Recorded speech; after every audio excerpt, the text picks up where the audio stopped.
LDCയുടെ ഒരു പ്രീവിയസ് ചോദ്യം നോക്കിയാലോ. 5 പേരെ ഒരു വൃത്തത്തിന് ചുറ്റും വിവിധ രീതിയിൽ ക്രമീകരിക്കുന്നു. ഇങ്ങനെ എത്ര രീതിയിൽ ക്രമീകരിക്കാം എന്നുള്ളതാണ് ചോദ്യം. ഈ ക്രമീകരിക്കാവുന്ന ചോദ്യം വരുമ്പോൾ നമ്മൾ ഫാക്ടോറിയൽ എന്ന് പറഞ്ഞൊരു സാധനമാണ് നമ്മൾ ഉപയോഗിക്കുന്നത്.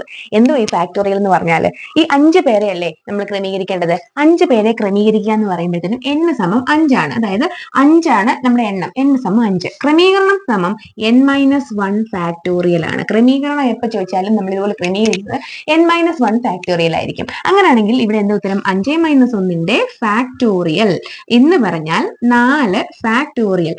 ഫാക്ടോറിയൽ എന്ന് പറഞ്ഞാൽ പേടിക്കേണ്ട ആവശ്യമൊന്നുമില്ല. 4ന്റെ ഫാക്ടോറിയൽ എന്ന് പറഞ്ഞാൽ 4 തൊട്ട് 1 വരെ തുടർച്ചയായിട്ട് നമ്മൾ ഗുണിക്കുക. 4, 3, 2, 1. അങ്ങനെയാണെങ്കിൽ 5ന്റെ ഫാക്ടോറിയൽ എന്ന് പറഞ്ഞാൽ 5 തൊട്ട് 1 വരെ ഗുണിക്കുക. 10 ഫാക്ടോറിയൽ എന്ന് പറഞ്ഞാൽ 10 തൊട്ട് 1 വരെ ഇങ്ങനെ റിവേഴ്സ് നമ്മൾ ഗുണിച്ച് പോവുക. ഇവിടെ നോക്കി 4 ഗുണം 3 12, 12 ഗുണം 2 24, 24 ഗുണം 1 24 തന്നെ. അപ്പൊ ഉത്തരം എന്താണ്? 24 ആണ് നമ്മുടെ ഉത്തരം. ഇവിടെ ഓപ്ഷനിൽ ഓപ്ഷൻ ബി ആണ് നമ്മുടെ ഉത്തരം.